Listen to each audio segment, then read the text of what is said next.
دیکھیں، رجب کا مہینہ وہ ہے کہ تمام 12 سال کے 12 مہینوں کے نام اللہ تعالیٰ نے لکھے اور سال بھی اللہ تعالیٰ نے بنائے ہیں، دن بھی اللہ تعالیٰ کے بنائے ہوئے ہیں۔ واحد رجب کا مہینہ ہے جسے اللہ تعالیٰ نے کہا ہے قرآن میں کہ رجب میرا مہینہ ہے۔ تو ایک سوچنے والی بات ہے کہ اللہ رب العزت نے 12 مہینے خود ہی بنائے ہیں اور صرف ایک مہینے کو اپنا کیوں کہا؟ اللہ تعالیٰ تو قدرت رکھتے ہیں 12 مہینے کو اپنا کہنے پر، اور بنائے ہی اللہ نے ہیں۔ تو اللہ تعالیٰ نے رمضان کو کیوں اپنا مہینہ نہیں کہا؟ اللہ تعالیٰ نے ذی الحج، جس میں اتنی بڑی سنت حضرت ابراہیم علیہ السلام کی پوری ہوتی ہے، اس کو کیوں اپنا مہینہ نہیں کہا؟ اللہ رب العزت نے محرم الحرام کو اپنا مہینہ کیوں نہیں کہا کہ اس میں اتنی بڑی قربانی حضرت محمد مصطفیٰ صلی اللہ علیہ وآلہ وسلم کے نواسے کو شہید کیا گیا، اس کو اپنا مہینہ نہیں کہا؟ اللہ نے رمضان کو اپنا مہینہ نہیں کہا، آخر اللہ رب العزت نے رجب کو ہی اپنا مہینہ کیوں کہا؟ کوئی تو ایسی بات ہوگی، کوئی تو ایسی برکتیں ہوں گی، کوئی تو ایسے نور ہوں گے اس مہینے میں کہ اللہ رب العزت قرآن میں فرماتے ہیں کہ اے نبی صلی اللہ علیہ وآلہ وسلم، رجب میرا مہینہ ہے، شعبان میرے نبی کا مہینہ ہے، اور رمضان میری امت کا مہینہ ہے۔ تو کچھ تو ایسا ہوگا اس مہینے میں۔ تو بہت عظیم مہینہ کل سے شروع ہونے والا ہے انشاءاللہ تعالی۔ ہم سب پوری کوشش کریں گے کہ اس مہینے کی حرمت کے حوالے سے، اس مہینے کی عظمت کے حوالے سے اس کی قدر کر لی جائے، اس کی قدر کرنے کی کوشش کر لی جائے، اور اس کے روزوں کی اتنی فضیلت بیان کی گئی ہے۔ اور یہ میں اپنی طرف سے نہیں کر رہی یہ باتیں، یہ میں قرآن اور حدیث کی باتیں آپ کو بتا رہی ہوں، اللہ اور اس کے رسول صلی اللہ علیہ وآلہ وسلم کی باتیں آپ کو بتا رہی ہوں کہ اللہ رب العزت نے قرآن میں کہا ہے کہ جس نے رجب کا ایک روزہ رکھا اس کو 1 سال کی نفلی عبادت کا ثواب دیا جائے گا۔ جس نے رجب کے 7 روزے رکھے، جہنم کے 7 دروازے اس کے لیے بند کر دیے جائیں گے۔ جس نے رجب کے 8 روزے رکھے، اللہ رب العزت نے کہا ہے کہ اس کے لیے جنت کے 8 دروازے کھول دیے جائیں گے، اور 8 دروازوں سے اس کو آواز دی جائے گی کہ وہ جس دروازے سے چاہے وہ داخل ہو جائے۔ اور یہیں پر اللہ رب العزت نے بس نہیں کیا، اللہ رب العزت چاہتے تو یہاں پر روک دیتے، سٹاپ کر دیتے اپنی برکتوں کو، لیکن اس سے آگے بھی اللہ نے برکتیں رکھی۔ اللہ نے کہا کہ اللہ رب العزت نے فرمایا کہ جس نے رجب کے 10 روزے رکھے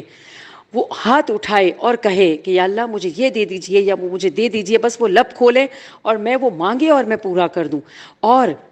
جس نے رجب کے 15 روزے رکھے، وہ اللہ رب العزت نے فرمایا کہ وہ گویا ایسا ہو جائے گا جیسے اس نے آج ہی اپنی ماں کے پیٹ سے جنم لیا ہو، جیسے کہ گویا وہ آج پیدا ہوا ہو۔ اب اتنا متبرک مہینہ، اس کے لیے اللہ رب العزت قرآن میں اتنی وعیدیں، اتنی برکاتیں بتا رہے ہیں، تو کیا اس مہینے کو ضائع کر دینا چاہیے؟ کیا اس میں رمضان کی تیاری یا کسی کے گھر کی شادیوں کی تیاری، وہ سب منع نہیں ہے، کرنی ہے، لیکن اس مہینے کی عظمت کو سامنے رکھنا ہے، اس کی حرمت کو، اور اس میں کوشش کرنی ہے۔ ہم سب گناہ گار ہیں، ہم میں سے کوئی بھی ایسا نہیں جو بہت متقی ہو۔ میں تو اپنی بات کروں گی کہ سر سے پیر تک میں گناہوں میں ڈوبی ہوئی ہوں، لیکن میں کوشش تو کر سکتی ہوں نا۔ میرے اللہ رب العزت نے قرآن میں فرما دیا کہ تم نیکی کرو میری رضا کی خاطر تو تمہیں اس کا اجر بڑھا چڑھا کر دیا جائے گا۔ میں ایک چھوٹی سی مثال سے آپ کو سمجھاتی ہوں کہ سپوز ہمارے گروپ پہ بہت سارے لوگ ہیں، لیکن میں آسیہ کا نام لے رہی ہوں مثال کے طور پہ، I am giving just for example کہ آسیہ ہے۔ اب آسیہ کے آگے رجب کا ایک روزہ ہے، اور اس کے ساتھ ہی دنیا کا کوئی ایک اور تقاضا ہے کہ سپوز اس کو کسی کی شادی میں یا مہندی میں یا بازار جانا ہے، اور آج اس کو رجب کا ایک روزہ رکھنا ہے۔ اب اس کے 2 دل ہیں کہ یا میں بازار چلی جاؤں یا میں روزہ رکھ لوں۔ اب آسیہ نے اپنے نفس پہ قابو کر کے اور رجب کا روزہ رکھ لیا، اس نے اللہ کے دین کے لیے اللہ کی رضا کے لیے روزہ رکھ لیا اور اپنے بازار والے کام کو مؤخر کر دیا۔ اب جب آسیہ کا انتقال ہوگا، دیکھیں مرنا ہم سب نے مرنا برحق ہے نا، ہر کسی کو موت آنی ہے، ہر کسی نے اللہ سے ملاقات کرنی ہے۔ جب انتقال ہوگا اور جب اللہ رب العزت آسیہ کو نیکیوں کے بڑے بڑے بڑے بڑے پہاڑ دکھائیں گے، تو آسیہ سوال پوچھے گی کہ یا اللہ پاک، میں نے تو اتنی ساری نیکیاں نہیں کی تھی، یہ اتنی ساری نیکیوں کے اتنے بڑے بڑے پہاڑ کہاں سے آ گئے؟ تو اللہ رب العزت اس کو فرمائیں گے کہ آسیہ یہ وہ نیکی ہے جو تم نے اپنی دنیا کے کام کو مؤخر کر کے میری رضا کی خاطر ایک نیکی کی تھی، اور پھر میں نے اس کو، تم نے تو وہ نیکی وہاں سے روانہ کی، میں نے اس کو یہاں پہ گرو کرنے کے لیے چھوڑ دیا تھا، اور وہ نیکی گرو ہوتے ہوتے بڑھتے بڑھتے بڑھتے پہاڑوں کی صورت میں چلی جائے گی، اور پھر وہ نیکی صرف ہمیں، جس نے نیکی کی ہے اس کو اس کا اجر نہیں ملے گا، اس کی اولادوں کو، اس کی نسلوں کو اس کا اجر دیا جائے گا۔ تو چھوٹی چھوٹی نیکیاں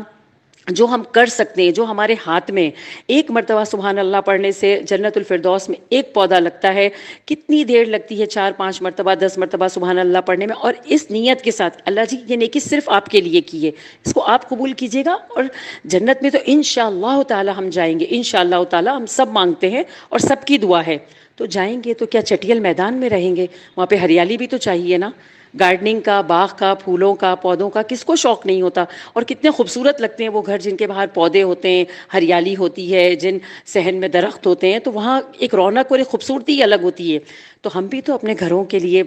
پھل پودے درخت کا اس کا بھی تو بندوبست اپنے ساتھ چلاتے رہیں نا، اور اس کے ساتھ ساتھ سب سے بڑی نیت کرنی ہے، جو میری ایک ریکویسٹ ہے کہ آج ہی ہم سب، میرا فون اس وائس نوٹ کو سننے کے بعد ہی کر لیجئے گا، چاند کا انتظار کرنے کی ضرورت نہیں ہے کہ رجب کا چاند ہوگا تو کریں گے، پوری خالص خلوص دل کے ساتھ نیت کرنی ہے، اللہ کو حاضر ناظر جان کر کہ یا اللہ پاک اس رجب کے مہینے میں اللہ جی انشاءاللہ میں غیبت نہیں کروں گی، انشاءاللہ تعالی میں جھوٹ نہیں بولوں گی، اور انشاءاللہ تعالی اس رجب کو مجھ سے ایسا گزارنے کی مجھے توفیق عطا فرمائیے گا کہ یہ میری زندگی کا سب سے خوبصورت رجب کا مہینہ ہو۔ دیکھیں، رجب ہے آبیاری کا مہینہ، سب سے پہلے ہم پودے میں بیج ڈالتے ہیں، اس کے بعد تین اس کے پروسیس ہوتے ہیں، سب سے پہلے بیج ڈلتا ہے، اس کے بعد اس میں پانی ڈالا جاتا ہے، دین آفٹر وہ گرو کر کے اور وہ ایک پلانٹ کی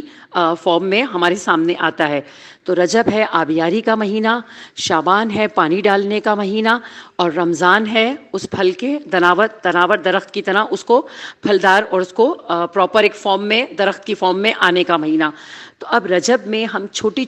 یہ نیکیاں کر کے اور اس بیج کو ہم بو دیں گے انشاءاللہ تعالی، اور شعبان میں خوب رو کے اللہ سے استغفار کر کے ہم اپنے آنسوؤں کا پانی دے کے اس پودے کو انشاءاللہ تعالی بہت اچھا گرو کریں گے، اور انشاءاللہ رمضان میں اللہ رب العزت ہمیں وہ تمام برکات جو ہم نے رجب اور شعبان میں جو محنت کی ہوگی، اللہ رب العزت انشاءاللہ رمضان ہم سے ایسا گزروائیں گے جو اللہ کو بہترین سے بہترین رمضان ہمارا گزرے، ہم سب کی انشاءاللہ یہ کوشش ہوگی۔ اور انشاءاللہ اگر اس نیت کے ساتھ شروع کریں گے، اور قرآن کو بہت خوبصورتی کے ساتھ پڑھنا شروع کر دیجئے، بے شک سے روز کا ایک صفحہ، لیکن اس نیت سے پڑھنا شروع کریں گے، ابھی سے تھوڑی ہم اپنی باڈی کو، اپنے مینٹل لیول کو، فزیکل لیول کو اگر اس طرح ایڈجسٹ کرنا اسٹارٹ کریں گے،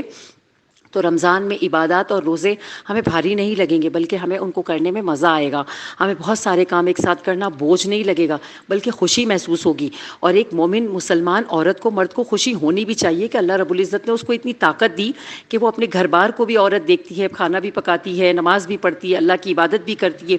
اور آج سے جو کام کریں گے نا اس میں ایک نیت ضرور کریں گے کہ یار اللہ پاک یہ آپ کی رضا کے لیے، چاہے آپ سو رہی ہیں آپ بول دیں یا اللہ پاک میں آپ کی رضا کی خاطر آرام کر رہی ہوں، تاکہ اس آرام کرنے سے میرے جسم کو جو تقویت، جو طاقت، جو انرجی ملے گی، اس سے میں آپ کی مخلوق کی خدمت بہتر طریقے سے کر سکوں گی اور آپ کی عبادت بہترین طریقے سے کر سکوں گی۔ اب مخلوق کی خدمت کہاں سے آ گئی؟ ہمارے گھر والے یہ اللہ کی مخلوق ہی تو ہیں، ہم اٹھ کر ان کے لیے کھانا پکاتے ہیں، کپڑے دھوتے ہیں، کام کرتے ہیں، ان کے کپڑے آئرن کرتے ہیں، دسیوں کام کرتے ہیں، تو یہ کیا کر رہے ہیں؟ ہم اللہ کی مخلوق کی خدمت ہی تو کر رہے ہیں۔ ہماری نیتوں پر ڈیپینڈ ہے ہر چیز، ہر کام میں چھوٹی نیتیں کرنی ہے، جو کھانا بنا رہے ہیں بس اتنا کہہ دیں اللہ رب العزت آپ کے مہمانوں کی نیت سے پکا رہی ہوں، مہمان آیا نہیں آیا، مہمان بھیجنا نہ بھیجنا اللہ کے ہاتھ میں، آپ نے نیت کر لی، آپ کو اس کا اجر مل گیا، اور ویسے بھی اللہ نے کہا ہے کہ جو کھانا مہمان کے لیے پکایا جائے گا میں اس کا حساب تم سے نہیں لوں گا۔ تو ہم ایسے کاموں کو کرنا، چھوٹے کام، چھوٹی دعائیں، یا ربی لک الحمد کما ینبغی لجلال وجہک وعظیم سلطانک، میرے نبی صلی اللہ علیہ وآلہ وسلم نے کہہ دیا کہ جس نے یہ دعا پڑھ لی اس کے لیے اللہ تعالیٰ کا فرمان ہے کہ فرشتوں سے کہا کہ تم اس کو ہٹ جاؤ، اس کا اجر میں خود اس کو اس سے ملاقات پہ دوں گا۔ جس نے یہ دعا پڑھ لی، آپ صلی اللہ علیہ وآلہ وسلم کا ارشاد، ایک حدیث کا مفہوم ہے کہ ایک صحابی تھے، انہوں نے ایک مجلس میں یہ دعا پڑھی، تو آپ صلی اللہ علیہ وآلہ وسلم نے ارشاد فرمایا، ایک حدیث کا مفہوم ہے کہ ابھی جیسے ہی تم نے یہ دعا پڑھی میں نے 10 فرشتوں کو بھاگ کر آتے ہوئے دیکھا، اور 10 فرشتوں کو ایک ساتھ اس کا اجر لکھتے ہوئے دیکھا، لیکن سب کے سب بے بس ہو کر رہ گئے، اور پھر انہوں نے اللہ تعالیٰ سے سوال کیا کہ یا اللہ پاک ہم اس کا اجر کیسے لکھیں؟ تو اللہ رب العزت نے فرمایا کہ تم ہٹ جاؤ، اس کا اجر میں اس کی ملاقات پہ میں اس کو خود دوں گا۔ اب کیا تھا، 1 سیکنڈ بھی نہیں لگی نا یہ پڑھنے میں، یا ربی لک الحمد کما ینبغی لجلال وجہک وعظیم سلطانک، لیکن اس 2 سیکنڈ کی دعا کے لیے میرے نبی صلی اللہ علیہ وآلہ وسلم کتنا بڑا ارشاد فرما رہے ہیں۔ ایسی تو ہزاروں چھوٹی چھوٹی چھوٹی چیزیں ہیں جو اگر ہم احادیث اٹھا کے دیکھیں، قرآن شریف ترجمے سے پڑھیں تو اس میں ہمیں دسیوں چیزیں ایسی ملیں گی جن پر کوئی وقت صرف نہیں ہو رہا، جن کے لیے پاکی ناپاکی کی کوئی قید نہیں ہے، جس کے لیے وضو کا کرنا کوئی شرط نہیں ہے، جس کے لیے سر پر اوڑھنا، یہ کرنا وہ کرنا کوئی قید نہیں ہے. اب جس حال میں جہاں آپ کو جو چیز یاد آتی ہے اللہ کی رضا کی خاطر خاموشی کے ساتھ پڑھ لیجئے. اللہ رب العزت ایسے اس کو قبول کریں گے. اور جو میں نے مثال دی تھی وہ نیکیوں کے پہاڑ کی، تو یہ وہاں پہنچ کر یہ گرو کرنا اسٹارٹ ہو جائیں گی، یہ نیکیاں یہ پہاڑ بن جائیں گے. کتنی بڑی بات ہے کہ آپ صلی اللہ علیہ وآلہ وسلم رجب کا چاند دیکھتے کے ساتھ یہ دعا پڑھتے تھے کہ اللہم بارک لنا فی رجب و شعبان و بلغنا رمضان، کہ اے اللہ مجھے برکت عطا فرمائیے میرے رجب میں، مجھے برکت عطا فرمائیے میرے شعبان میں، اور مجھے خیر و عافیت کے ساتھ پہنچا دیجئے رمضان تک. اللہ کے نبی مانگ رہے ہیں، نبی. میں اور آپ کیا چیز ہیں؟ ہم کچھ بھی نہیں ہیں. جب اللہ کے نبی صلی اللہ علیہ وآلہ وسلم جو بخشے بخشائے ہیں، جو اللہ کے محبوب ترین، جن کا نام اللہ نے اپنے کلمے کے اندر رکھا جوڑ دیا، وہ نبی کہہ رہے ہیں کہ اے اللہ جی برکت عطا فرمائیے میرے رجب میں، میری شعبان میں، اور مجھے خیر و عافیت کے ساتھ صحت کے ساتھ پہنچا دیجئے رمضان تک. تو میں اور آپ نہیں مانگیں گے انشاءاللہ تعالی، آج سے مانگیں گے. کل رجب کے چاند کا انتظار کرنے کی ضرورت نہیں ہے. ہم آج سے انشاءاللہ جو لوگ میرا وائس نوٹ سن رہے ہیں وہ آج سے مانگیں گے، اور پوری کوشش کریں گے اپنے آس پاس آپ کے جتنے لوگ ہیں، اپنی بہن کو کسی کو رجب کی برکت بتا دی، اپنی دوست کو بتا دی، اپنی پڑوسن کو بتا دی، آپ اپنے کسی ریلیٹو کو، اپنے نیبرز کو، کسی کو بھی ایک دو لوگوں سے کم از کم ضرور رجب کی حرمت کا بتائیے گا،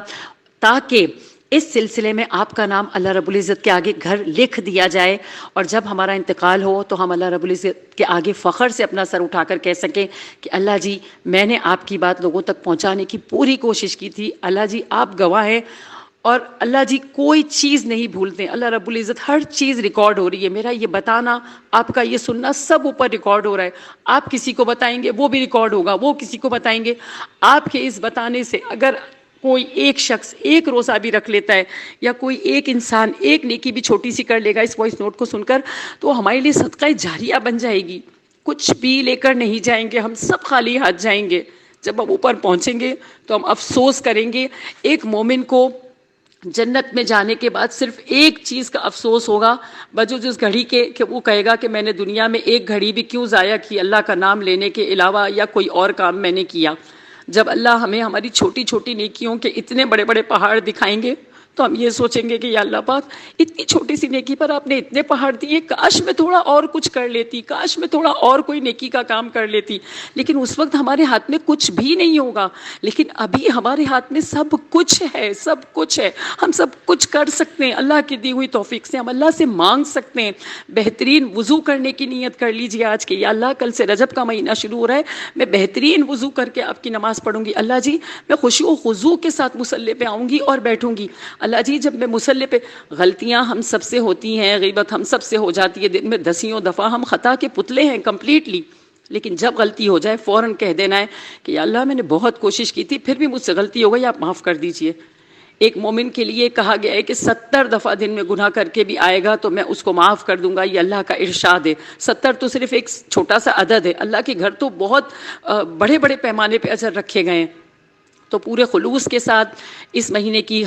حرمت کو، عظمت کو سامنے رکھنا ہے. اس مہینے میں پوری کوشش کرنی ہے. ہم جھوٹ نہیں بولیں گے. اگر ہم نے بول دیا ہم فوراً اللہ سے توبہ کریں گے. اور جب مومن بندہ گناہ کر کے اللہ سے توبہ کرتا ہے، اللہ کو اس پہ بہت پیار آتا ہے، بہت پیار آتا ہے. اس کا یہ مطلب نہیں ہے کہ ہمیں گناہ کرنا ہے اور پھر اللہ سے پیار لینا ہے. جان کر کے گناہ نہیں کرنا، جان کر کے جھوٹ نہیں بولنا، جان کر کے غیبت نہیں کرنی. ہو جائے فوراً اللہ سے معافی مانگنی ہے. جب بار بار اللہ سے معافی مانگیں گے تو شیطان تنگ آ کے پیچھے ہٹ جائے گا.